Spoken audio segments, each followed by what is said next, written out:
Hello, we have another week of Reddit questions all about Season 12. Lots of Juno questions and a couple of other things. Here we go.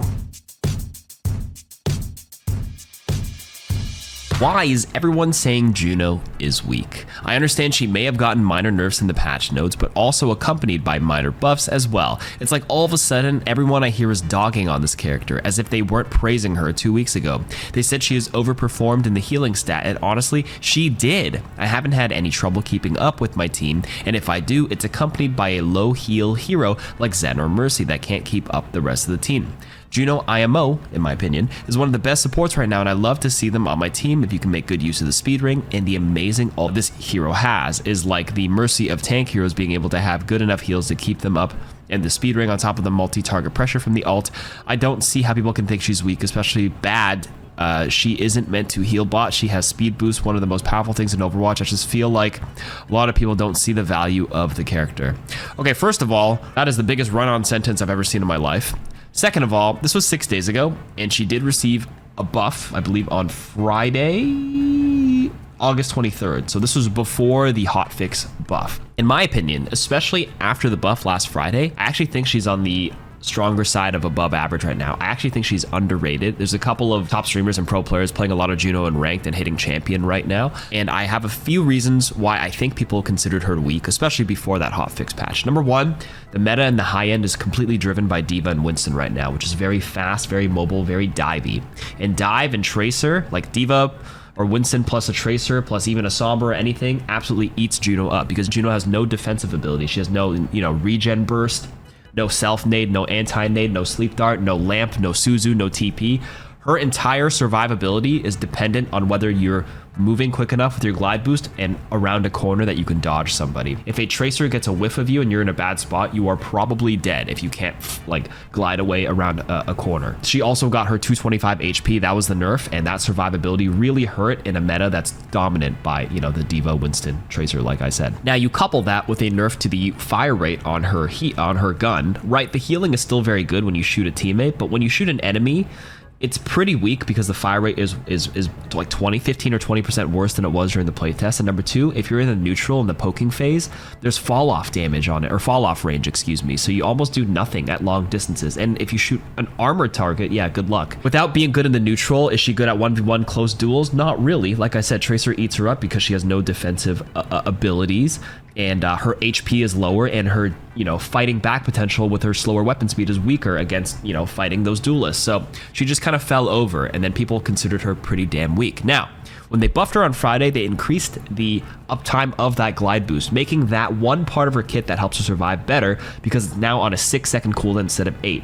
That's like a 25% increase in the uptime of being able to be in a glide boost state, which puts you at a 50% movement speed. So you're very, very fast now. And that helped her a lot more than people probably realized. And the dueling potential went up because I think the bullet damage went from 7 to 8 or 6 to 7. I can't remember what it was. All you need to know is each bullet damage went up by 1. Survivability got a little better. And then all the other parts of her kit are very, team oriented with the speed ring and everything. And those are still very good parts of her kit, including her ultimate. So they strengthened the small part of her kit, her dueling potential, that was considered a bit weak, while keeping the other things pretty solid. I'd say, again, she's probably B+. And I think if we move away from a Winston D.Va meta, she's going to be even better. If you have a Winston D.Va on your team, Juno's not ideally the best pick. She works really well with brawl tanks, like, the Rams, the Rhines, the Junker Queens. When you have those and you run some Juno, I think it's fair game. She's very good. But without it, a little bit tougher. So all those things indirectly made her weak, but I think she's on, the dark horse area where she's, a patch away from being solid meta. Not really a question, but discussion piece. User said, why can't I do that? How does, say, Frogger, he's a Lucio main for those who literally do not know who he is, pull off the stuff he does, diving people, eliminating them at a high level? When I watch his content, it's like he's playing against clueless people. In my games, the enemy team seems to hear a Lucio from spawn and immediately snap their attention to me, or they have 3 people peel for them. What gives? I'm a low masters, and I don't Reddit Lucio. I love watching Frogger, but lean much closer to the SK style of play. I just don't understand how he gets away with it from an enemy perspective. It's like he's playing against blind deaf people half the time. If I even get closer to high masters, I get absolutely punished if I try to deviate from my team. The enemy team plays tight, they peel, they target, vulnerable targets, etc. Sigh. Okay, first of all, you listed Frogger and then you listed SK style. Both of them have hit like rank 1 or like very high on the leaderboard, and both of them competed in contenders as Lucio players with very different playstyles in ranked. Now the thing is, you watch Frogger's content, he just pulls in highlights. Those highlights where he just memes and styles on people, those are like the small bits where he gets away with it and pops off. But if you watch like a long-term stream, you're gonna see a bunch of games where he can't get away with that, and he has to play a bit more defensive and a bit more oriented. He's kind of dicking around in ranked, and he's the first person to tell you that. And he's been playing the hero for so long, he can recognize opportunities that you can go for plays like that. You're not recognizing the right time because you're going in and 3 people peel right away. But he's finding the isolated targets, not all the time, but he's probably making some mistakes too. But again, he's putting those highlights, the best parts for you. In general, he's looking, he has an intuition on Lucio where he knows when he can get away with it, when he knows nobody can peel. It's finding the right opportunity and timing. That's a big part of not only Lucio, but like a lot of heroes. Your timing. You can't expect like a Winston, you know, from a tank perspective, you can't go in 1v5 and draw all their attention and then get blasted by 5 people and be like, where's my team? Your timing was bad. You didn't wait for your tracer or somebody else to stage and set up on a right angle to support you and like draw some attention away and pull them away. That's why pressure in every point is very important. That's why heroes like KarQ are good, because you go on an off angle, shoot some kunais, pressure them, make them heal each other, make them not look at the 1v5 Winston, make them look at you as a KarQ, make them worry about the tracer back there, then you can pop off on Winston. And then in this Lucio case, finding the right time to do that is the big thing. Now, if you actually like know Frogger and you watch his contenders play at pro levels, he doesn't dick around like that. He plays way more safe because he knows he gets punished for things like that. So this is just ranked. Don't worry so much about it. Work on your timing, and don't feel like you can like go for this shit all the time. You can certainly play like very safe and get away with it and pop off in ranked. How long until Clash mode isn't every other game? The patch notes say there's a temporary boost for Clash maps. However, I'm tired of every other game being Clash. I want to play other game modes and maps as well. I've heard that apparently this was also the case when push maps were released back then. How long were those boosted, and how long can I expect to be playing Throne of Anubis and Hanaoka every other game? So this was 5 days ago when the patch just dropped. Since then, I think they've reduced the frequency of it by like 3 or 4 times, because I'm not getting them as often as I was on day 1. I will admit though, on that first day, I think half of my games were Clash, which was insane. It was way overtuned, and they have nerfed it. I think they've said it publicly on the forums that they've nerfed it down. I don't know by how much, but it's certainly way lower. I think yesterday I played like 20 matches and I got Clash maybe like 3 or 4 times. Still a little higher, but not as bad. Can you be banned for being too bad at Overwatch? I know this post sounds weird, but I just feel a little worried. I received a chat warning in the past from Blizzard, so I'm worried it'll be the final point before I lose my account with some of the skins I bought. I was playing a quick play game with the team and I got about 3 kills. I know it sounds pathetic, but our entire team was losing badly. Each one of us had 0, 1, 2, 3, or 4 kills, and Lucio said he is reporting me for sabotaging them. I wasn't sabotaging at all. I was tank. I was trying my hardest and fought. I just didn't do that well, and I died very quickly. As we faced defeat, Lucio said to report me, and then said he reported me himself for sabotage, and I checked, and this is against the rules, but I did do it on purpose. Could this get me banned from Overwatch? Technically, no, but like there's a lot of false positives that go up. I think if it were the case where you got an automated ban, you can definitely appeal, and that should be reversed. That's kind of messed up if that were true. Number 2, people will report people for a gazillion things. There's a lot of times where people don't play up to your gamer expectations. They just report you because they think you're griefing even if you're not. It actually happens more often than you think. This Lucio just ended up saying that out loud, but like a lot of gamers get really irrationally angry and think you're just by playing bad you're throwing, but that's not the case at all. 99% sure you won't get banned, but again, if you do, definitely send an appeal. Be like, dude, I was just playing my best. Not a fan of the system and the automated system in that case. I hope a human looks over it, but as long as you play enough games, like just an occasional report or here or two, that's not going to do anything. So unless you're like a really specifically like bad actor and you're flaming people and you know you got a chat warning before, I don't know if you're saying some unsavory things, you know, maybe that could contribute to it. But if you're just playing bad, there's no way you should be banned for that. I'm a new player in bronze, 25% win rate. Game is not fun for me. I can accept that I'm new to a game and I have a lot to learn, but I'm not enjoying myself because I feel the game is overestimating my skill. Either I need to get better fast, have more balanced matches, or I feel like I'm going to quit. I just don't know how to fix this. If it helps, I also typically play in a duo or with another new player, and I don't know if that might be affecting matchmaking. Any help is appreciated. Okay, first of all, bronze and a 25% win rate is pretty low. That is showing me a severe lack of understanding of the base fundamentals of the game. I would say you need to spend more time in quick play, arcade, or other modes to A, learn all the heroes. Do you know all the heroes? Do you know all the abilities that they do, what they look like in the game, and roughly how long they are, if it's a long or short cooldown, and whether they're important or not. Like, you don't need to call out Widow No Venom Mine, that's a pretty negligible cooldown, but you need to know if Baptiste Lamp is a long cooldown, and if you see it, it's a big sign that you can, capitalize on it because you know it's a long 20, 25 second cooldown.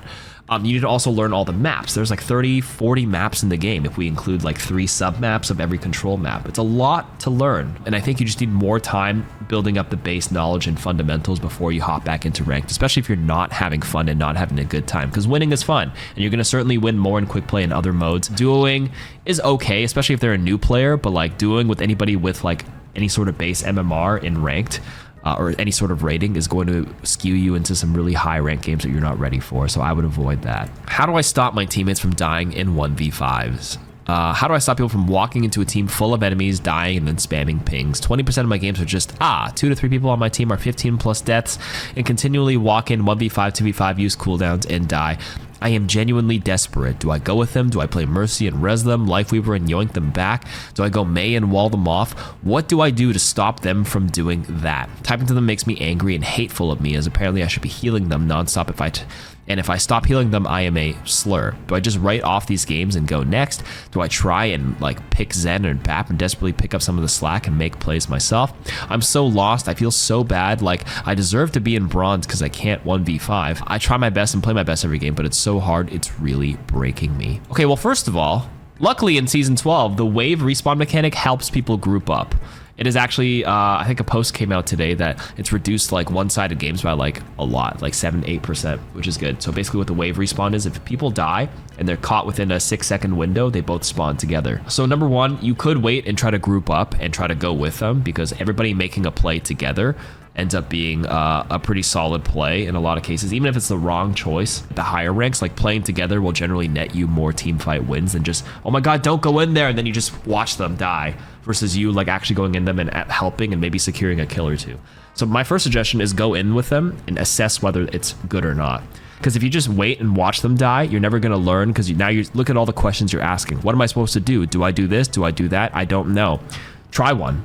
Try going in with them and see what happens, because the more data you have, the more times you fail, the easier it is to dial back and understand and calculate and reassess how to approach the next time. Last time I went with them, it didn't work. Or the last 30 times I went with them, it never worked. Then you know there's something completely wrong. But there are some cases where 3 people going in, not always 1v5, because these are very, obviously very exaggerated examples. You're in gold or bronze or whatever you just said, so like there's no way that all the enemy team is also grouped up as 5. There's a million posts on the subreddit in these medal ranks. People complain that nobody is grouped up. People are off on their own and just dying by themselves. So that's impossible in every single game. So you can try going with 3, and you'd be surprised that maybe they also only have 2 or 3 there. And hey, you match them, and then boom, you can kill them. So no, I would not go like Mei and wall them off, though. I wouldn't go Weaver and yoink them back. Try going with them, and then your other option is to pick Zen, Bap, Alari, and actually pick up some of the slack. Look for some plays yourself, help them with anti-nades, pressure them with a DPS, discord them. That would be your next best option. Okay, you're playing your best, and that's great, and it's hard, and I know it's breaking you, but you just got to power through. Failed 30 times, succeed 31 times. That's how it goes. Why do people say 3.5 second defense matrix made D.Va OP? And why do they think she's fine now that it's nerfed? Wait, nobody thinks she's fine. Well, at least I don't. Most of the time playing against her, I get more annoyed at how fast she kills me and gets out for absolutely free. The Matrix is annoying, but honestly, the difference doesn't feel huge at 3 versus 3.5 seconds. She can shoot me a few times in the Matrix, the heals around me while I die to micro missiles either way. Her Matrix got nerfed, and it's still about 90% as frustrating to play against her. The smaller spread in micro missile damage, letting her straight up delete squishies on top of her ridiculously low booster cooldowns, is what makes her absolutely insufferable to play against. The amount of games I lose that my team was rolling on after the enemy team picks D.Va is way higher than it should be. Same goes for me picking D.Va. There's just nothing you can do but swap sometimes. I just boost her in, delete the top performing squishy, and my boosters are back in like 3.5 seconds. What am I supposed to do against her on each roll other than mirror on tank, beams on DPS, and brig on support? There's nothing I can really do. I struggle against her when playing her other than sim on certain maps where I can't just ignore her. I don't know what to do. Every single tank player I know plays more D.Va than anything else since mid-season 11, even if they don't like it. It's so unfun on all sides. It feels worse than Orisa and Mauga. Luckily for you, Winston is also just as good, if not better, against D.Va right now, believe it or not. D.Va no longer counters Winston. Winston does true damage against all armor. His bubble is great to stop, and then you just ignore her. You can jump into the back and whoop the enemy team. That's the first thing I wanted to say. Number two, I would say the reason why people said this is that this was like the nail in the coffin, or the straw that broke the camel's back. I think in the dev comments, when they re-nerfed 3.5 back to 3 seconds, I think the devs even said that technically the matrix increase didn't really do much to move the needle, but they're lowering it anyways because it's still frustrating to play against. But you're not wrong, where the buff to the micro missiles and the lower spread was actually a bigger change in my opinion as well, because it does allow you to delete heroes, and especially with heroes going down from 250 to 225 HP this patch, it allows D.Va to actually 100 to 0 people very, very easily. And then you have all that armor, and then still 3 seconds of matrix to help survive and then get out. So yeah, no, I agree with this part for sure. But yeah, I do think, to answer your original question, it's just like the icing on top of the cake more than anything. And then what to do against her, you can mirror, you can play Winston right now, and that's why those two are the top 2 tanks at this time. Beams on DPS like Echo are very good. You can stay out of her range for the most part, and then Brig on support. But yeah, other than that, you kind of just have to like keep her at bay and create space against her. Like you said, she bursts people with the increased spread and micro missiles. It's always about keeping distance and space from her. For a shotgun-based hero, every single meter or like little bit of distance between really lowers the damage. Like look how much less she does if you stand even just 5 meters away from her. So that's why Brig boops, Lucio boops, or like Coach Gun as Ashe. Anything to create some separation is going to be the make or break moment to not get bursted down. Last question, is Sojourn playable if you aren't hitting headshots? My railgun accuracy is about 75 to 85% on average, which is very good, but only 10% of them are headshots on average. Feels weirder hitting dinks with her than any other character, and I wonder if she's even worth it, and if I should just go soldier since my tracking is pretty good. Is 10% headshot accuracy a little too low on Sojourn? I would say yes. Although headshots are ideal, they have nerfed the base damage and the headshot multiplier from 2 to 1.5, and especially against armor, it doesn't even make that much of a difference. And because tanks have 25% headshot damage reduction anyways, getting consistent rails onto the body is better than like trying to go for the head and missing more than half the time. If you miss, you do 0 damage, but if you're always hitting the easy body shots, it's actually more average DPS. It's still better to get into the habit of maybe aiming for the upper chest, and when you feel more comfortable in the aim and the hero, then you can start going for headshots again, but she's certainly playable if you're not hitting headshots, especially because they buff the SMG and the rate you do get 100 charge. So don't feel too bad for playing her right now. All right, that's it for this week's Reddit questions. Thanks for listening. See you guys next week. Bye.